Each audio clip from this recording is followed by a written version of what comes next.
대부분 다 아시는 내용이겠지만 저는 제가 9살 때까지 저희 부모님이랑 같이 살다가요 10살 때 부모님을 떠나서 여기 이제 이곳 고창에서 특별히 우리 나사렛 교회에서 이제 자라게 됐단 말이에요.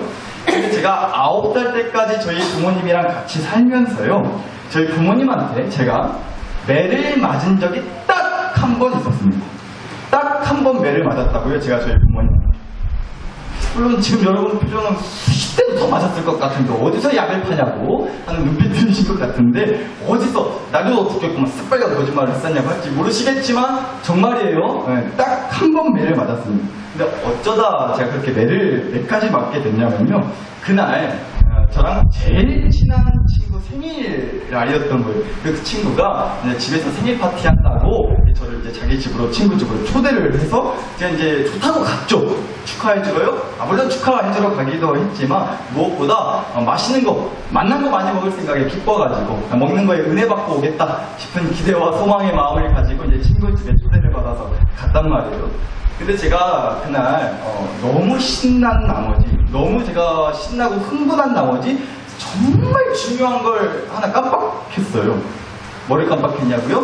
생일 선물이 아니라 저희 부모님한테 말하고 간다는 걸 깜빡한 거예요. 정신머리가 아무리 없어도 깜빡할 게 있지 9살짜리 애가 부모님한테 허락도 안 받고 말도 안 하고 말도 하지 않고 학교 끝나자마자 그렇게 사라져버린 거죠. 그래서 이제 나중에 들은 얘기지만 정말 저희 집이 난리가 났다고 합니다. 당연히 그럴 수밖에 없죠. 이제 아들이 말도 없이 사라져버렸으니까. 저희 어머니는 온 동네를 막 이쑤시대 찾아다니고요. 아버지도 일 마치시고 돌아오셔서 화가 머리끝까지 나셔가지고 온 집안이 저 찾겠다고 저 어떻게 잘못된 줄 알고 아주 난리가 났었다고 합니다. 근데 이 습창하려는 놈이 멋이 좋다고 부모님한테 허락도 안 받아놓고 내 친구 집에서 저녁밥을 실컷 다 먹고 제일 친한 친구다 보니까 끝까지 의리를 지켜야겠다는 굳은 마음으로 제일 늦게까지 끝까지 자리 지켜줘야 되겠다는 마음으로 늦게까지 놀다가 아무 일도 없다는 듯이 이제 저희 집에 돌아갔어요. 근데 여러분 9살짜리 어린애가 아무리 눈치가 없어도 딱 집에 현관문을 열고 들어갔는데 그래서 집안 분위기가 뭔가 한번 다 등골이 오싹하더라고요. 속으로 나는 이제 뒤졌구나. 라는 걸 아무리 눈치 없는 9살짜리 애라도 느끼지 않았겠습니까? 그래가지고 그날 저희 아버지한테 제가 태어나서 처음으로 빗자루로 종아리를 맞았습니다. 제가 그때 처음 알았어요. 빗자루가 청소할 때만 쓰는 건 아니구나. 이게 외로도 쓰일 수 있는 거구나. 맞으면 겁나게 아픈 거구나. 라는 걸 제가 그때 이제 빗자루의 또 다른 용도를 그날 처음 이제 경험하게 됐어요. 근데 여러분 사실 그렇잖아요. 제가 생각해도 지금 생각해도 그래요. 맞아도 싼 거죠. 정말 지금 생각해도 깊이 반성하고 회개합니다.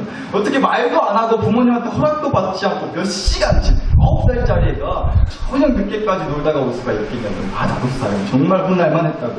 근데 여러분 제가 오늘 이 얘기로 설교를 시작하는 이유가 있어요. 오늘 이 얘기를 나눠보려고 해요. 여러분 9살짜리 꼬마애는 그러니까요 부모님한테 말도 하지 않고 부모님한테 허락도 받지 않고는 단 몇 시간도 혼자 어디를 간다거나 혼자 뭐를 해서는 된다 안 된다? 안 된다라는 얘기 하려는 거예요. 맞는 말이잖아요. 왜 그렇죠? 위험하니까요. 왜요? 9살이잖아요. 만약에 제가 19살이라든지 29이라든지 39살이면 당연히 문제될 게 없을 거예요.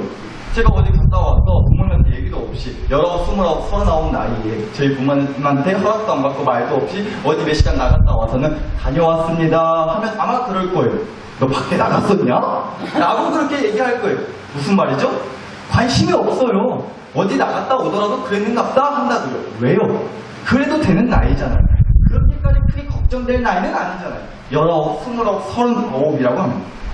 그런데 만약에 제가 9살, 그때도 그랬고 9살 그 어린 아직은 부모의 허락과 또 부모의 돌보아 주는 손길이 필요한 그런 나이 때는 단 몇 시간도 눈에 보이지 않으면 허락받지 않고 전혀 얘기가 되지 않은 상황에서 자리를 비워서 눈에 보이지 않으면 그때부터 온 집안이 비상인 거예요.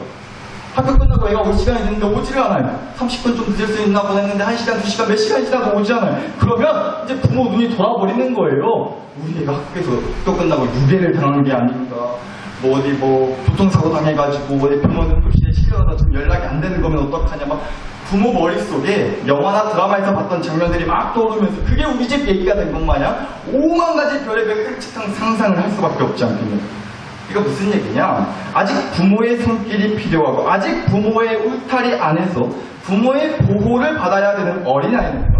그러니까 부모의 시야 안에, 부모의 허락 아래에 머물러 있어야 된다. 이 얘기하는 거야. 근데 여러분, 마찬가지라는 생각 들었어요? 하나님과 나 사이에서도 마찬가지라는 거예요. 아무리 내가 머리가 컸다고 해도 어디 가면 할머니 할아버지 소리 듣고 누가 봐도 애엄마 애아빠게 뻔히 보여도 이 나이에 내가 무슨 누구 허락을 받고 누구 눈치 보면서 살아야 되냐. 애도 아니고 내가 그런 나이가 됐다 할지라도, 물론 우리가 살아가는 이 땅에서 정한 나이로는 그렇게 생각하실 수 있어요. 그런데 하나님 나라, 하나님 계산으로 보면 우리는 아직도 여전히 앞으로도 영원히 하나님 앞에서는 응애할 수밖에 없는 그런 깐난아기 중에서도 제일 깐난아기, 하나님 아버지 손 타지 않고는 아무것도 할 수 없는, 똥오줌도 못 가리고 밥도 못 먹고 어디 돌아다니지도 못하는, 할 줄 아는 거라고는 그냥 하루 왼종일 하나님 앞에서 울어대는 것밖에 할 수 있는 게 없는 그런 깐난아이라는 거예요. 하나님 앞에서. 그런데 여러분, 그래서 오늘 저는 이 얘기를 드리고 싶다고. 그래서 좋다는 거예요. 그래서 다행이라는 겁니다. 뭐가요? 우리가 하나님 앞에서 여전히 깐난아기라는 게 너무너무 좋고 너무너무 다행이라는 얘기를 하려는 거예요. 마태복음 19장 14절에 이런 말씀이 있어요. 한번 읽어드릴게요. 예수께서 이르시되 어린아이들을 용납하고 내게 오는 것을 금하지 말라. 천국이 이런 어린아이의 것이니라 라고 예수님이 하셨어요. 주님께서는 그러니까 어린아이들을 정말로 좋아하셨다는 거예요. 심지어 천국이요, 어린아이가 갈 수 있는 곳이다. 천국은 어린아이가 갈 수 있는 곳이다. 그렇게까지 말씀하실 정도예요. 왜냐면요, 또 이어지는 마태복음 18장 3절 4절도 함께 보시면 이르시되 진실로 너희에게 이르노니 너희가 돌이켜 어린아이들과 같이 되지 아니하면 결단코 천국에 들어가지 못한다, 들어가지 못하리라. 그러므로 누구든지 이 어린아이와 같이 자기를 뭐하는 사람, 낮추는 사람이 천국에서 큰 자다 라고 말씀하셨어요. 어린아이가, 그러니까 어린아이가 천국에 들어갈 수 있다고 말씀하신 이유가 뭐냐면요, 어린아이들은 자기를 낮출 줄 안다는 거예요. 근데 여러분 한번 생각해 보자고요. 어린아이가 자기를 낮춘다는 게 무슨 뜻일까요? 어린아이가 한없이 겸손하다는 뜻일까요? 어머니, 소세지 하나 남은 거 어머니께서 드시죠. 이 어린 것이 어디 감히 이 소세지 하나 남은 걸 딱 수 있겠냐. 어머니 드시옵소서. 이렇게 얘기하는 거겠어요? 엄마가 큰맘 먹고 자식한테, 안 그러시겠지만 큰맘 먹고 용돈 하라고 한 돈 10만 원 줬다고 해볼게요. 근데 그 돈을 받자마자 이 어린애가 한다는 소리가, 어머니, 소비자가 무슨 돈이 필요하다고 이렇게 큰 돈을 주시나요? 저는 그저 10,000원 한 장이면 족합니다. 9만 원 가져가십시오 라고. 지금 여러분 자녀들한테 평생 가도 이런 소리를 들어본 적이 없으셔가지고 당황스러우시건 알겠습니다. 그런데 그렇게 얘기하는 게 뭐 자기 자신을 낮추고 겸손하라는 뭐 그런 뜻이겠냐고. 하나님께서, 예수님께서 어린아이들처럼 자기를 낮추라는 말이요, 뭐 그렇게 겸손할 줄 알아야 된다, 양보할 줄 알아야 된다, 욕심내면 안 된다, 그런 뜻이 아니라는 거예요. 어린아이 같아지라는, 그래서 자기를 낮추라는 말은요, 응애할 수 있어야 된다는 얘기. 그런 겸손을 얘기하는 거예요. 여러분, 깐난에게는요, 응애 하는 게 자기가 할 수 있는 전부예요. 엄마 좀 쉬시라고, 제가 알아서 할겠다고, 제가 알아서 분유 타먹고 지금 똥 한 바가지 쌌지만 제가 알아서 기저귀 갈겠다고, 똥내 나니까 엄마는 이쪽으로 오지 마시라고. 애가 응애 하고 올 때 그 응애 뜻이 그런 뜻이 아니잖아요. 무슨 뜻이에요? 나는 혼자서 밥 해먹을 수 없다고, 얼른 분유 타주라고, 얼른 젖 먹여주라고, 나 지금 똥 오줌 쌌으니까 갈아주라고, 기저귀를 와서 좀 도와주라고. 그래서 우는 소리 내는 거잖아요. 그게 깐난애기가 할 수 있는 전부라고. 그러니까 어린아이는요, 자기가 할 수 없고 자기가 아무것도 부모의 도움 없이는, 부모의 손길 없이는 무엇도 할 수 없다고 그렇게 얘기할 수 있다는 거예요. 그게 겸손이고 그게 자기를 낮춘 어린아이의 모습이고 그게 주님이 우리한테 기대하시는 모습이라고 저는 그런 거예요.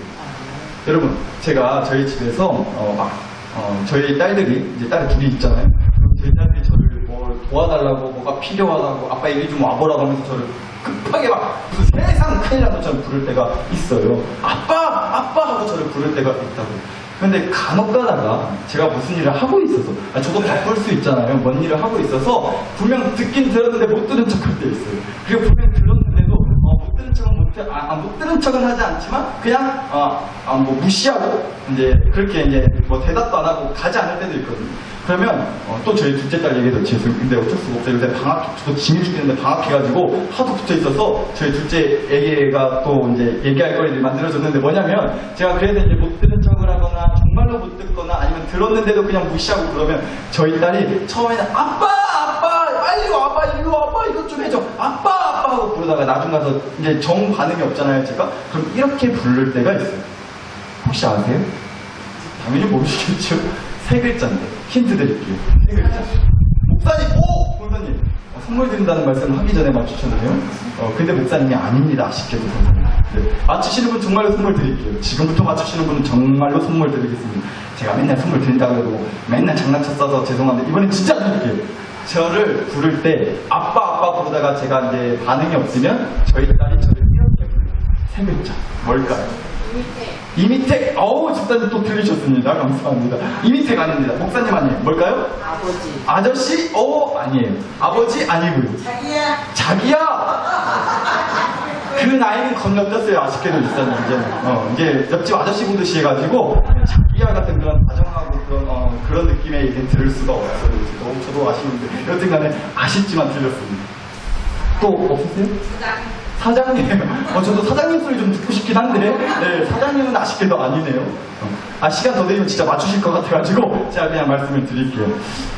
저희 딸이, 둘째 딸인데요. 둘째 딸이, 제가 저를 아무리 불러도 아빠 하고 불러도 제가 반응이 없으면 이렇게 불러요. 여보쇼! 라고 불러요. 진짜요? 여보쇼! 이렇게 부릅니다. 그런 소리 곧잘 하더라고요.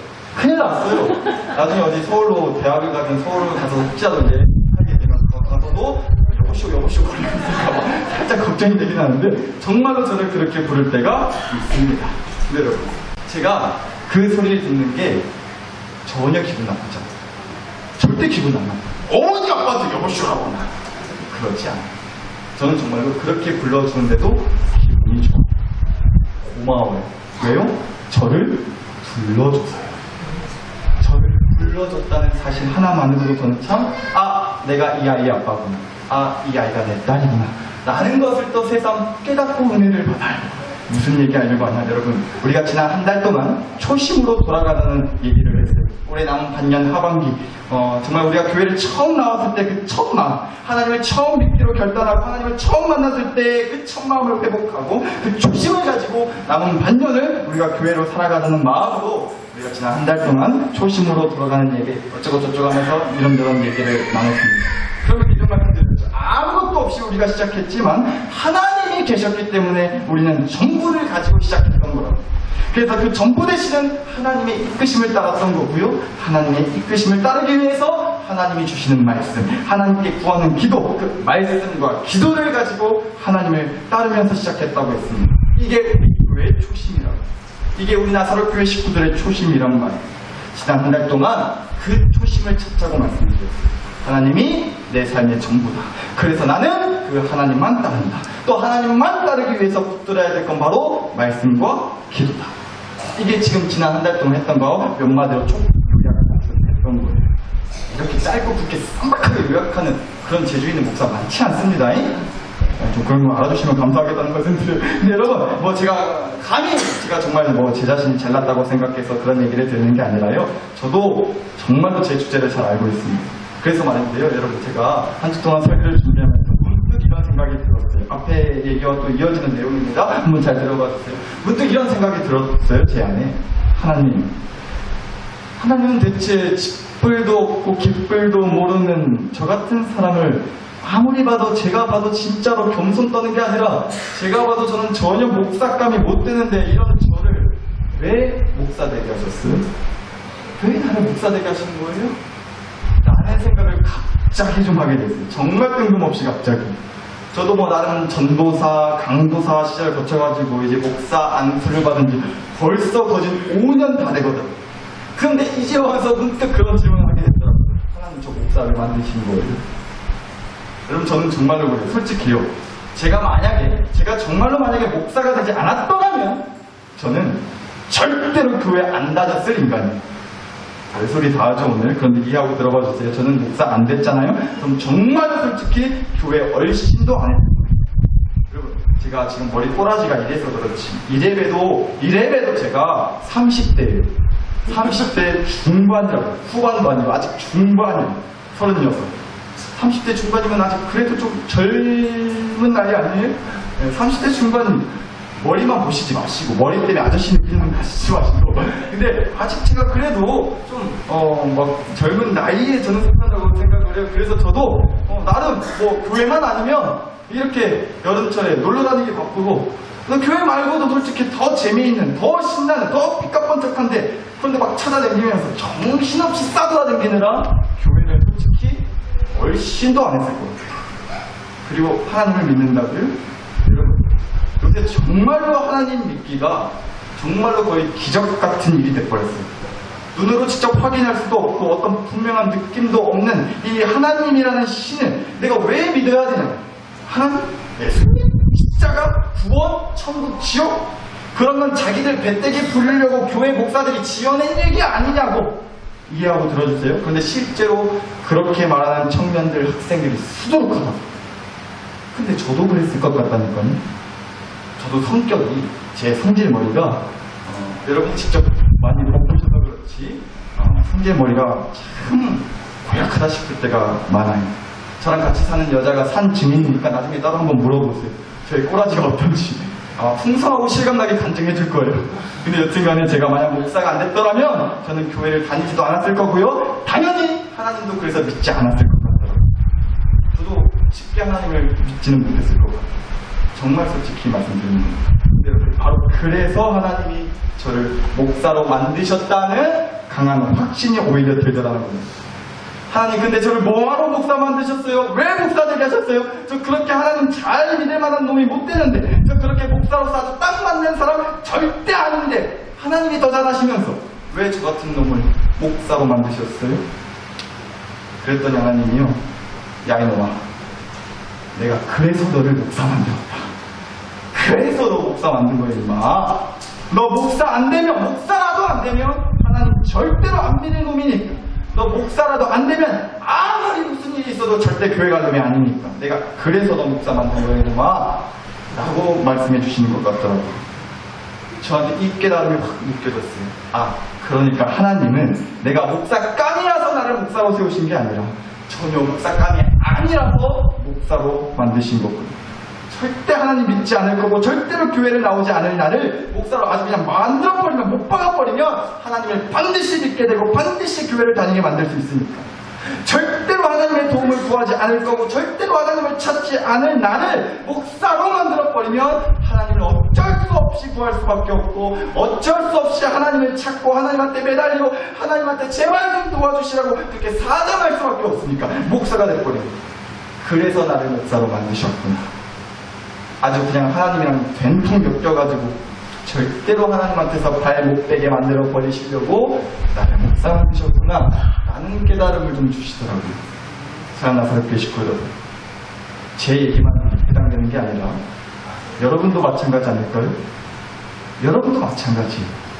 여러분을 왜 이 나사로 교회까지 오게 하셨고 여러분을 왜 하나님을 믿게 만드신 거냐면요, 안 그러면 절대로 하나님을 안 찾을 테니까, 안 그러면 절대로 하나님을 쳐다도 안 보일 테니까. 그냥 교회 안 댕기고 하나님 안 믿는 수많은 사람들 틈에 껴가지고 영원히 나를 책임져 주지도 않는 그런 세상의 쾌락과 세상의 성공, 뭐 100년도 못 살고 떠날 이 세상에서 잘 먹고 잘 살고 떵떵거리면서 사는 게 그게 최고라고, 그게 인생의 전부이자 유일한 목표라고 생각하면서요, 결국에는 사라지고 없어질 그 목표를 위해 죽어라 똥볼 차면서 사는 그 인생 꼬라지를 하나님이 도저히 눈뜨고 보실 수가 없어가지고 여러분을 너무도 사랑하시고 아끼시는 하나님께서 예수님의 목숨마저 아깝지 않다 싶을 정도로 여러분을 너무도 사랑하시고 아끼시는 하나님이 도저히 우리가 그러고 사는 걸 그냥 모른 척 하실 수가 없어서, 그래서 여러분을 나사로 교회, 그래서 여러분을 하나님 아버지의 울타리 안으로 이렇게 어거지로라도 저는 밀어넣어 주셨다고 믿어요. 하나님 소리 어떻게라도 한 번이라도 더 들어서 힘들 때는 하나님 찾으면 되는 거구나, 그거 알려주시려고 온갖 불평 불평과 원망을 쏟아내더라도 그 불평과 원망을 하나님한테 쏟아내게 하시려고. 하나님 아버지, 하나님 아빠, 응애, 여보시오 하나님. 나는 아무것도 할 수 없음을 인정하고 하나님만을 바라보고 하나님께만 소망을 두고 기업과 하나님께 매달려 있는 그 겸손을 갖게 하시려고. 그래서 여러분의 나사렛 교회로, 그래서 여러분을 하나님을 믿는 이 울타리 안으로 밀어 넣으셨다고 믿습니다. 여러분, 지난 한 달 동안 우리가 초심으로 돌아갑시다, 그렇게 얘기를 하면서 수많은 얘기들을 했지만 결국은 이 얘기 하나로, 이 한마디로 요약해서 정리할 수가 있어요. 여러분, 그러니까 초심으로 돌아가자는 건요, 우리가 다시 말하면 어린아이 같아지자는 얘기예요. 다시 말씀드리지만 어린아이한테는 부모가 전부라고. 그래서 부모만 따른다고요, 어린아이는. 그래서 부모가 하는 말을 듣고 그래서 부모한테 때를 쓰는 거예요. 우리가 처음 하나님을 믿게 됐을 때, 처음 하나님을 알게 됐을 때, 그 처음으로 돌아가서 우리도 다시 하나님 앞에서 응애 하고 울고 떼쓰면서 매달리는 어린아이가 되자는 말씀을 드렸던 겁니다. 여러분, 오늘 주신 말씀에, 출애굽기 말씀에 명령이란 얘기가 나와요. 명령이란 말이 나온다고요. 그런데 여러분, 제가 한번 찾아보니까요, 성경 말씀에 이 명령이란 말이, 우리 한글 성경으로 봤을 때 이 명령이란 말이 제일 많이 나오는 말씀이 신명기 말씀이더라고요. 그리고 두 번째로 명령이란 말이 많이 나오는 말씀이 민수기예요. 그리고 세 번째로 명령이란 말이 많이 나오는 말씀이 바로 오늘 주신 출애굽기 말씀이더라고요. 어떻게 하냐고요? 제가 직접 다 찾아봤어요. 신명기 말씀에는요, 명령이란 말이 90번 나오고요, 민수기에는 70번 나와요. 그리고 다시요. 네, 신명기 90번, 민수기 70번, 그리고 출애굽기 말씀에는 68번이 나옵니다. 90번, 70번, 60번. 네, 맞습니다. 혹시 오신다는 분들은 오늘 집에 가서 한번 천천히 찾아보세요. 신명기, 민수기, 출애굽기 말씀 보시면서 찾다가 천국 가실 거예요. 여튼간에 믿어주세요. 자, 거짓말하겠어요. 제가 정확하게 검색하고 찾아서 조사해가지고 왔습니다. 제일 많이 성경 말씀에서 명령이라는 말씀이 제일 많이 나오는 말씀이 1등 신명기, 2등 민수기, 3등 출애굽기예요. 세 개 다 합치면 명령이란 말이 총 228번 나와요. 228번. 근데 뭐 이거 중요한 거 아니고 그것보다 더 의미 있는 사실이 하나 있습니다. 그 228번 중에서 명령이란 말이 나올 때마다 제일 같이 많이 얘기되는 사람이 바로 모세예요. 그리고 특히나 이런 말씀들이 명령, 모세와 함께 이런 말씀들이 유달리 많이 나와요. 모세가 여호와께서 명령하신 대로 행하였다. 다시요. 모세가 여호와께서 명령하신 대로 행하였다. 오늘 주신 말씀에도 바로 그 얘기 나오는 겁니다. 특별히 오늘 주신 출애굽기 7장 6절 말씀에서 모세가 여호와께서 명령하신 대로 행하였더라. 이 말씀은요, 앞서 말씀드렸던 신명기, 민수기, 출애굽기 그 말씀들 중에서 가장 먼저 첫 번째로 모세가 여호와께서 명령대로 행하셨다라는 얘기가 처음 나오는 말씀이에요. 출애굽기 7장 6절 말씀. 그런데 여러분, 이거 함께 보시자고요. 바로 이어지는 7장 7절을 보니까요, 그들이 모세와 아론이 바로에게 말할 때 모세는 몇 살이었다고요? 80세였다고 나와요. 그러니까 모세가 하나님이 명령하신 대로 행하였다고 하는 그때 나이가 몇 살이었다고요? 80세였다고. 팔순잔치 해야 되는 할아버지 나이였다는 거예요. 여러분, 명령이란 그런 거잖아요. 누가 시켜서 하라고 하는 거잖아요. 누가 시켜서 이렇게 하라고, 하지 말라고 하는 게 명령이란 말이에요. 그러니까 절대로 내가 좀 머리가 커졌다, 나이 들었다 하면 그 명령대로 할 수 없는 거예요. 아니, 사실 또 그렇죠. 누가 할아버지한테 감히 명령을 해요. 그리고 어느 할아버지가 누가 자기한테 명령했다고 그 명령을 매번 곧대로 따라서 지키며 살 수 있겠냐고요. 솔직히 쉽지 않아요. 이해해야지, 그 명령을 쉽게 받아들이고 이해하지 못한다고 할 수도 있어요. 그 정도 연세, 그 정도 나이 잡수셨으면 자기 고집, 자기 성질 꺾기 쉽지 않아요. 이해합니다. 정말로 그럴 수도 있죠. 그런데 여러분, 80잡수신 모세 할아버지는 했다는 거예요. 하나님의 명령대로 했다고요. 이거 무슨 뜻이냐면요, 모세는요 80살이었지만 하나님 앞에서만큼은 어린아이였다는 거예요. 저는 그렇게 봤어요. 나이 먹었다고, 나름 인생 살 만큼 살아봤다고 하나님 말씀, 하나님한테 기도, 내가 이 나이에 누구 말을 들어야 되냐고, 내가 이 나이에 누구한테 손을 벌리겠냐고. 아니요, 모세는 그렇게 했다는 거예요. 왜요? 모세는 하나님 앞에서 어린아이였거든요. 저는 그렇게 봤다고요. 하나님, 제가 그래도 나이 먹을 만큼 먹었다지만, 인생 그래도 살 만큼 살았다지만 여전히 저는 제 힘으로 할 줄 아는 게 없습니다. 저는 하나님 앞에서 그저 힘없는 어린아이입니다. 응애 울며 떼쓰며 매달릴 수밖에 없는 어린아이입니다. 그러니까 하나님, 여보시오! 알려주세요. 하나님, 가르쳐주세요. 이끌어주세요. 보살펴주세요. 명령해주세요. 모세가 그렇게 여호와께서 명령하신 대로 행한 거라고 저는 생각합니다. 그리고 우리도 마찬가지라는 거예요. 우리도 그러자는 거예요. 여러분 요새 올림픽 하고 있잖아요.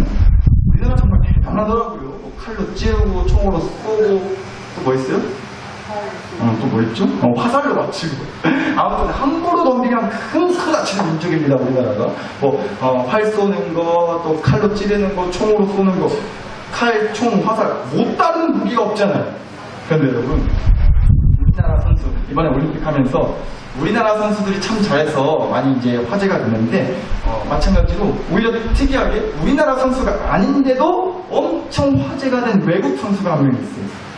여러분 혹시 차드라고 하는 나라 들어보셨어요? 차도가 아니고 차드시라고 할 때 차드라는 나라 한번 들어보셨어요? 아프리카에 있는 아주 가난한 나라라고 합니다. 그런데 그 차드라고 하는 나라에서 이번에 올림픽 이제 대회에 나왔는데 이제 나라가 작고 선수가 많지 않다 보니까 그 나라에서 딱 3명이 올림픽 출전을 했대요. 근데 그 3명 중에 한 명이 올림픽에 양궁 대회에 나오고 화살 쏘는 거예요. 거기에 나왔더니 차드 나라 선수가. 그런데 하필 우리나라 선수랑 붙었는데 우리나라 선수는요 1대1로 대결하는데 우리나라 선수는 세계 랭킹 2등이에요. 전 세계에서 2번째로 화살 잘 쏜다는 얘기예요. 대단하죠? 우리 집 새끼가 이상한 것도 아닌데 뭔 생각이에요. 별로 관심 없으신 것 같은데 여러분 우리나라 선수는 세계 랭킹 2등, 그쪽 이제 차드라고 하는 나라의 선수는 세계 랭킹 201등 201등이랑 2등이 1대1로 대결을 벌인 거예요. 그 영상 잠깐만 보시고 제가 설교 좀 마무리하도록 하겠습니다. 함께 보시도록 할게요. 대한민국의 김우진 선수가 나옵니다. 김우진 선수의 64강전 개인전 첫 경기, 그 상대는 차드의 마다이 이스라엘 선수입니다. 마다이 이스라엘, 차드의 이번 올림픽 개막식 기수를 했었고요. 예선전에서는 최하위 64위를 기록했습니다.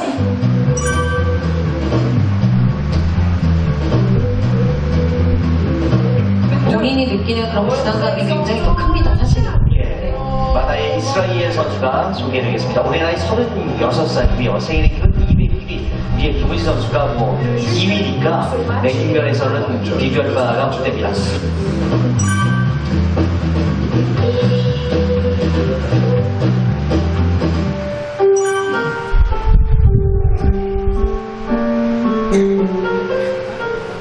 이스라엘 마다에는 이번 대회 평균 8.3점을 쏘고 있는데 이게 다 나왔으면 10점 안 나왔으면 9점. 일단 9점으로 보겠습니다. 긴가민가 10점일 수도 있습니다. 김우진 10점을 쏘았습니다. 6점. 왼팔이 굉장히 버티고 있는 왼팔도 굉장히 불안한 위치거든요. 8점입니다. 네, 왼팔이 좀 중심이 딱 버티고 있어야 되는 게 아니라 약간 좀 찌그러져 있는 모습이 보여집니다. 마다이 이스라엘. 어디 갔죠? 화살이 안 보이는데요. 일단 화살이 실종이 되고 1점을 쏘았어요. 자, 그리고 김우진은 1점을 쏜 것으로 보여집니다. 큰 무대를 아마 처음 서봤을 겁니다. 그래서 좀 본인이 해야 하는 그런 루틴이라든지 여기 있네요. 화살 있죠? 좀 앞이 캄캄했을 거라고 저는 예상을 하는데요. 예고에서도 1점 쏘아본 적 있으세요? 공식 경기에서? 네, 있습니다. 그래요? 네, 빵점도 쏜 적도 있고요. 전혀 비슷하지가 않는데. 네, 그럴 경우는 어떤 경우예요? 굉장히 바람이 많이 불었고요. 네. 리오올림픽에서 3점을 쐈었습니다. 하지만 그것도 이겨내는 것도 선수의 몫입니다.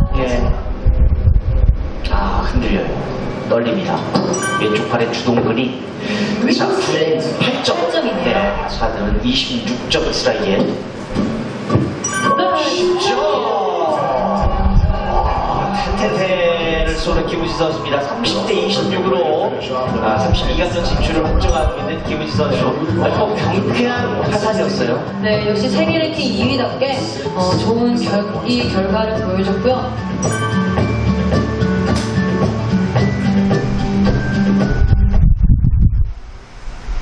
여기까지 보시도록 하겠습니다.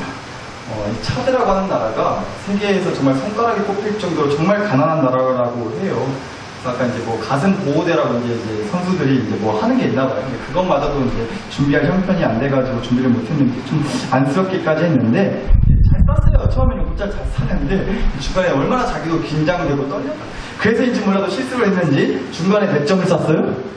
1점 쐈단 말이에요. 1점을 맞춰버렸어요. 카메라가 이제 카메라 중계 화면을 딱 잡는데 어지간하면은 웬만하면 1점을 안 쏘니까 그게 안 잡는 거예요. 그런데 카메라 중계 화면을 벗어나서 1점을 맞출 정도로 안타까운 실수를 했어요. 근데 여러분 제가 이 영상을 보는데 이런 마음이 좀 들더라고요. 제가 이 선수였으면 정말로 속된 말로 좀 쪽팔렸을 것 같아요. 이해하고 들어주세요. 너무 쪽팔리지 않아요? 자기가 1점을 쏜 걸 전 세계 사람들이 혹시 알았겠어요? 대한민국에 있는 전라북도에 있는 고창에 있는 나사롭교회 사람들이 이거 볼 거라고 생각했겠냐고요. 전 세계 사람들이 이 영상을 보면서 자기가 1점 쏜 걸 보면서 얼마나 그런 마음에 쪽팔린 생각이 들겠냐고. 이거 동네 망신 정도가 아니에요. 학교 망신 정도가 아니라 교회 망신 정도가 아니고 전 세계의 망신을 당한 거예요. 그런데 여러분 보셨잖아요? 그랬다고 해서 이 선수가 시합을 그만뒀나요? 포기했어요? 이점이 뭐냐, 확 그냥 하다 던져버리고 부러뜨리고 그냥 잘난다고 집에 그렇게 기권하지 않았단 말이에요. 끝까지 시합했어요. 다시 집중해서 떨리더라도 화살을 쐈어요. 물론 결국 대결에서 지기는 했어요. 완패했죠, 6대0. 그런데 적어도 이 선수는 그 대결을 피하거나 포기하지는 않았다는 거예요. 자, 나사롭교회 식구 여러분, 우리 인생도 그런 것 같아요. 쪽팔리는 일 정말 수두룩하잖아요. 한평생 쪽팔리고 살다가 가는 게 인생이라고 생각을 해요. 우리는 아무리 나이를 먹고 경험이 쌓여도요, 언제나 어린아이이기 때문에 그래서 실수해요. 그래서 또 자빠지는 거예요. 남들은 8점, 9점, 10점 쏘면서 잘 나갈 때 우리는 꼴랑 1점 쌓여요. 어린아이라서 그래요. 그래서 실수하는 거예요. 당황하는 거예요. 그래서 쪽팔리는 일도 당해요. 그래서 숨고 싶기도 하고요, 포기하고 싶어지기도 해요. 여러분, 그런데 혹시 그거 아세요? 진짜 더 쪽팔린 게 뭔지 아세요? 그렇게 어린아이같이 힘없고 나약하고 그래서 혼자 힘으로 보란듯이 10점도 못 맞추는 거, 물론 그거 쪽팔리죠. 근데 그것보다 더 쪽팔린 게 있어요. 어린아이 같은 게 쪽팔린 게 아니라 애비애미 없는 자식이라는 소리 듣는 게 진짜 쪽팔려요. 애비애미 없는 자식이라는 소리 듣는 게 정말 쪽팔려요. 저는 그 소리 실제로 들어봤어요. 어린 나이에 부모님이랑 떨어져 살 때 제 뒤에서 그런 얘기하는 걸 들었어요. 그런 얘기는 유달리 그렇게 수근수근 듣기만 하는데도 뭐 스피커가 달렸는지 당사자 귀에는 그렇게도 크게 잘 들려요. 애비애미 없는 자식. 그런데 여러분, 사랑하는 나사롭교회 식구 여러분, 우리는 어린아이 같아서 잘할 줄 아는 게 하나 없는 1점짜리 인생일 수 있어도요, 그럴 수 있어도 꼭 기억하셨으면 좋겠어요. 적어도 우리는 애비애미 없는 어린아이는 아니라는 거예요. 왜요? 우리 하나님 아버지가 계시잖아요. 나한테 명령하면서 야, 이쪽으로 쏘라. 지금은 바람이 너무 많이 분다. 좀 쉬었다가 바람 잠잠해지면 그때 쏴. 왼쪽으로, 오른쪽으로 방향 틀고 야, 지금 쏴! 명령해 주시는, 가르쳐 주시고 그렇게 이끌어 주시고 함께 해주시는 하나님 아버지가 저와 여러분을 절대로 애비애미 없는 초라한 어린아이로 자라게 하지 않으신답니다. 우리 시간 그 하나님께 이 기도하시잖아요. 하나님, 저는 어린아이 같아서 할 줄 아는 게 많지 않습니다. 그래서 늘 쪽팔립니다. 또 어린애 같은 소리, 질질 짜르는 소리나 하면서 고작 1점짜리 같은 인생이라서 늘 쪽팔려 죽겠습니다. 그러나 우리는 쪽팔려도 갑니다. 초심으로 돌아가서 하나님 아버지께 더 악착같이 매달려서 하나님 아버지 등에 엎혀서 하나님 아버지가 계시니까 난 하나도 안 쪽팔리다고 자랑하면서 가겠습니다. 살게 하여 주시옵소서. 이 기도할 수 있었으면 좋겠습니다. 함께 주여 한번 부르고 주신 말씀 감사를 가지고서 우리 하나님 앞에 하나님 아버지께 그 기도 드리겠습니다. 주여 한번 부르고 기도합니다. 주여